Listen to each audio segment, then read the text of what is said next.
ഇപ്പോൾ ഉദാഹരണത്തിന് നമ്മുടെ രാജ്യം ഇന്ത്യ തന്നെ ഒന്ന് എഴുതി. ഈ ഒരു സമയത്ത് അനേക ഉപഭോക്താക്കൾക്ക് പെട്ടെന്നുള്ള ആ ഒരു പ്രൈസ് റൈസ് ഒന്നും പെട്രോൾ പമ്പിൽ തോന്നില്ല. പെട്രോളോ ഡീസലോ അടിക്കാൻ പോകുമ്പോൾ അവിടെ തോന്നുന്നില്ല. പക്ഷേ ബിനീത്ത് ദ സർഫസ് ഇതിൻ്റെയൊക്കെ എഫക്റ്റ് ഓൾറെഡി കണ്ടു തുടങ്ങിക്കഴിഞ്ഞു.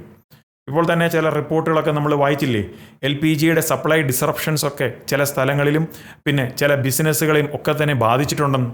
ചില സ്ഥലങ്ങളിൽ റെസ്റ്റോറൻറ്റുകളും പിന്നെ ചെറിയ ഈറ്ററീസ് പോലെയുള്ള സ്ഥലങ്ങൾ ഔട്ട്ലെറ്റുകളൊക്കെ ഓൾറെഡി സ്ട്രഗിൾ ചെയ്യാൻ കഷ്ടമനുഭവിക്കുക. ചിലതൊക്കെ അടച്ചും കഴിഞ്ഞു. കാരണം കുക്കിംഗ് ഗ്യാസിൻ്റെ അവൈലബിലിറ്റിയും പിന്നെ അതിൻ്റെ വില വർധനവും ഒക്കെയും ഒരു പ്രത്യേക ഒരു ഇൻസ്റ്റെബിലിറ്റിയാണ് ഇപ്പോൾ അവിടെ കൊണ്ടുവന്നിരിക്കുന്നത്. കൊച്ചു ബിസിനസ്സുകൾക്കൊക്കെ ഇപ്രകാരമുള്ള ക്ഷീണമുണ്ടാകുമ്പോൾ വർക്കേഴ്സ് അവിടെ ജോലി ചെയ്യുന്നവർക്ക് അതിൻ്റേതായിട്ടുള്ള എഫക്റ്റ് ഉണ്ടാവും. ചില സന്ദർഭങ്ങളിൽ മൈഗ്രൻ്റ് വർക്കേഴ്സ് മറ്റ് സംസ്ഥാനങ്ങളിൽ നിന്നുള്ള ജോലിക്കാർ അവരുടെ സ്ഥലങ്ങളിലേക്ക് തന്നെ തിരിച്ചു മടങ്ങുക. കാരണം ഇവിടുത്തെ അവരുടെ ആ ലൈവ്ലിഹുഡ്, അവരുടെ വരുമാന മാർഗ്ഗങ്ങളൊക്കെയും ഇപ്പോൾ തൽക്കാലം അഫക്റ്റഡായി. അപ്പോൾ തന്നെ മറ്റൊരു പ്രധാനപ്പെട്ട സെക്ടറാണ് ഇതിൻ്റെ ഇമ്പാക്റ്റ് അറിയുന്നത്, ഫെർട്ടിലൈസർ ഇൻഡസ്ട്രി. ഫെർട്ടിലൈസറിൻ്റെ ഉൽപ്പാദനം അത് എനർജിയെ ആശ്രയിച്ചാണ് ഇരിക്കുന്നത്. ഗ്ലോബൽ എനർജി പ്രൈസ്, അതായത് ആഗോളതലത്തിലുള്ള എനർജിയുടെ വില കൂടുമ്പോൾ ഫെർട്ടിലൈസർ ഉൽപ്പാദിപ്പിക്കുന്നതിൻ്റെ ചിലവും കൂടും.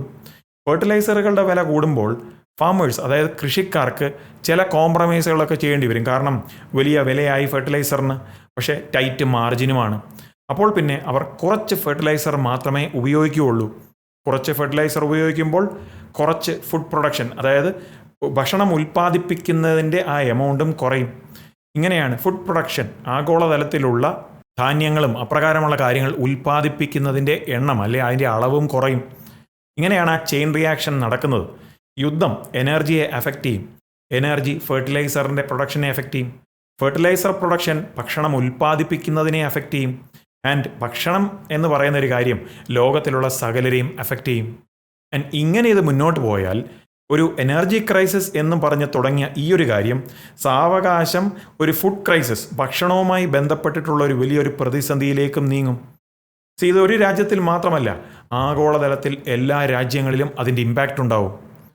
നമ്മൾ ബൈബിളിലേക്ക് നമ്മൾ നോക്കുകയാണെങ്കിൽ അന്ത്യകാലത്തിൽ എന്തൊക്കെയായിരിക്കും ആ കണ്ടീഷൻസ് എന്നുള്ളതിനെക്കുറിച്ചൊരു ഗ്ലിംസ് ബൈബിൾ തരുന്നുണ്ട്. വെളിപ്പാട് പുസ്തകത്തിൽ നമ്മൾ വായിക്കുന്നത് ഒരു സമയം വരും, ഭക്ഷണത്തിൻ്റെ വില ഒത്തിരി അങ്ങ് വർദ്ധിക്കും. അതായത് ഒരു ദിവസത്തെ കൂലി തന്നെ വേണം ബേസിക്കായിട്ടുള്ള, വളരെ ബേസിക്കായിട്ടുള്ള ഭക്ഷണം തന്നെ വാങ്ങുവാൻ. ഇവ ചൂണ്ടിക്കാണിക്കുന്നത് തന്നെ വലിയ അളവിലുള്ള ഇൻഫ്ലേഷൻ, പണപ്പെരുപ്പത്തെയാണ് ചൂണ്ടിക്കാണിക്കുന്നത്.